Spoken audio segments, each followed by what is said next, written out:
Hello everyone, this is English Mentor. Today I'm going to make you understand about antithesis. About antithesis. So, antithesis क्या है? ये एक figure of speech है या एक कह सकते हैं कि एक अलंकार है जिसके साथ भाषा में और खूबसूरती आ जाती है। तो एंटीथेसिस शब्द का मतलब ही क्या है? एंटीथेसिस का मतलब है कि कंट्रास्ट और ऑपोजिट। तो भाई ये जो कंट्रास्ट है, ये जो एंटीथेसिस है, इसको अगर जब आप एडजेक्टिव बनाओगे तो इसका एडजेक्टिव क्या बनेगा? आपका इसका एडजेक्टिव बन जाएगा एंटीथेटिकल। Antithetical statement. तो इस ढंग से भी आपको क्वेश्चन पूछा जा सकता है कि एंटीथेटिकल स्टेटमेंट कौन सी है। तो एंटीथेसिस या एंटीथेटिकल स्टेटमेंट वो एक किस्म की स्टेटमेंट्स होती हैं जिसमें जो फ्रेजेस हैं वो एक दूसरे के ऑपोजिट नज़र आते हैं। तो जैसे कि कॉमन एग्जांपल्स हैं, हम रूटीन में इनको यूज़ करते हैं। नो पेन नो गेन, ना दर्द होगा ना लाभ होगा। नो गट्स नो ग्लोरी, अगर गट्स नहीं है तो ना ही कोई ग्लोरी होगी। Easy come easy go. अब देखो, सिंपल सी बात है कि भाई एक फ्रेज में आपको कम मिल रहा है, एक में गो मिल रहा है। तो कम और गो दोनों एक दूसरे के ऑपोजिट हैं। तो इस ढंग की स्टेटमेंट्स को एंटीथेटिकल और एंटीथेसिस कहा जाता है इसको। Out of sight out of mind, कुछ प्रोवर्ब्स भी हैं जो कि एंटीथेटिकल स्टेटमेंट्स होती हैं। Out of sight out of mind, कोई चीज़ आपकी जो दिखती नहीं है सामने, वो आपके दिमाग में से भी निकल जाती है।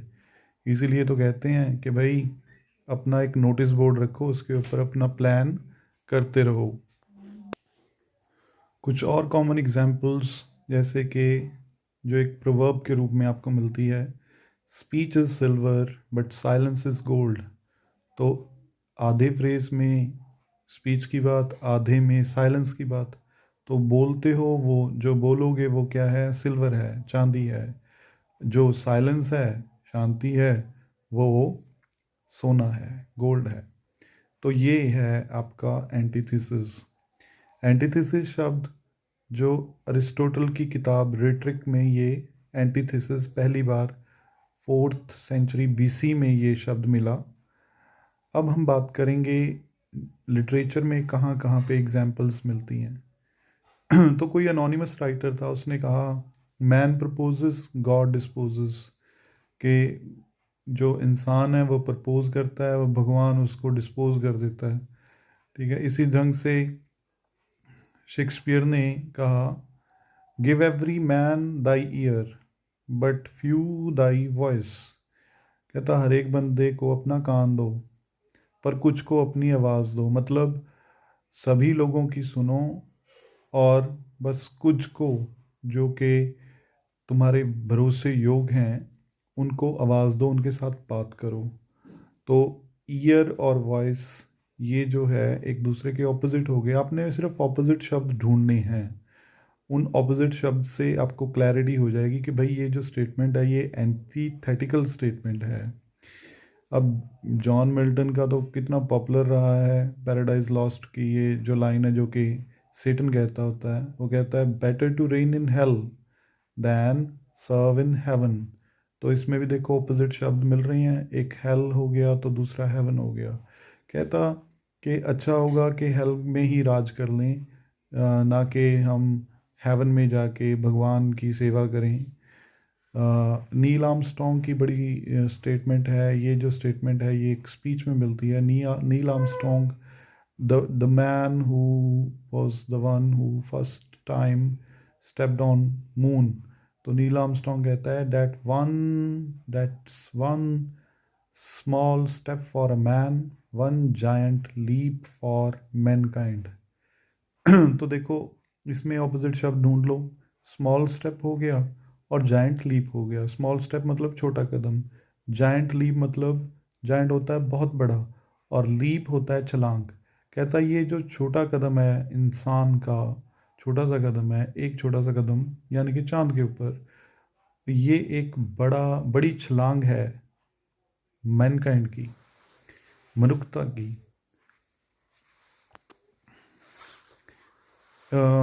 अलेक्जेंडर पोप का बड़ा पॉपुलर रहा है, to err is heaven to forgive divine. ये इवन पेपरों में भी ये स्टेटमेंट मिलती है आपको क्वेश्चन के रूप में। तो कहता कि इंसान जो है वो एरर कमिट करता है, टू फॉरगिव डिवाइन। तो इसमें अब स्टेटमेंट में आप ढूंढो, ह्यूमन जो है वो ऑपोजिट है डिवाइन के। कहता मनुष्य का काम गलती करना है और भगवान का काम, डिवाइन का काम माफ़ कर देना है। इसी ढंग से चार्ल्स डिकेंस के novel a tale of two cities में आपको एंटीथेटिकल स्टेटमेंट्स मिलती हैं जो कि ओपनिंग लाइंस के रूप में भी नॉवल के आती हैं। तो it was the best of times, it was the worst of times, it was the age of wisdom, it was the age of foolishness. तो आप ये देखें दो फ्रेजेस जो हैं, एक पहले पहले जो लाइन है उसमें बेस्ट आ रहा है और दूसरी तरफ वर्स्ट आ रहा है। नेक्स्ट लाइन में विजडम आ रहा है और फुलिशनेस आ रहा है। कहता है ये समय था सबसे अच्छा समय था, ये सबसे बुरा समय था। ये एक एज थी विजडम की, ये एक एज थी बुद्धिमत्ता की, और ये एक एज थी स्टुपिडिटी की, फुलिशनेस की, मूर्खता की। तो इस ढंग से मैंने आपको ये समझाया। एंटीथेसिस बहुत ही आसान है इसको समझना।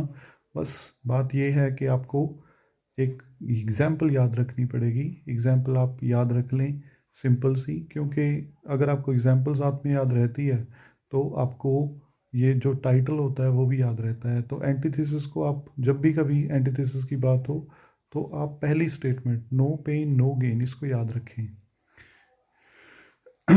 फिर अब क्वेश्चंस करेंगे जो पिछले सालों के आए हुए हैं। ये मैंने क्वेश्चन खास करके निकाले हैं।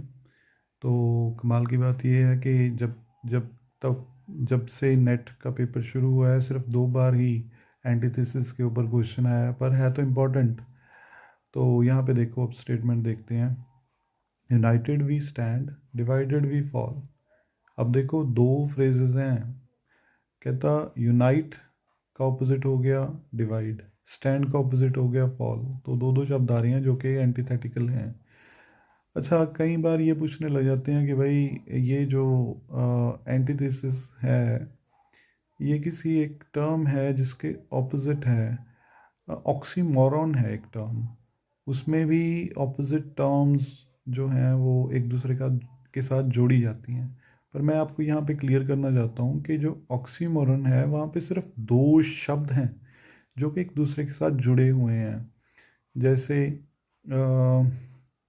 जैसे इनोसेंट मर्डरर, इनोसेंट मर्डरर 2 शब्द हैं जो एक दूसरे के साथ जुड़े हुए हैं, जो एक दूसरे के ऑपोजिट होते हैं। पर यहाँ पे 2 लाइनें होंगी, उसमें एक एक या दो दो ऐसे शब्द होंगे जो कि एक दूसरे के ऑपोजिट होंगे।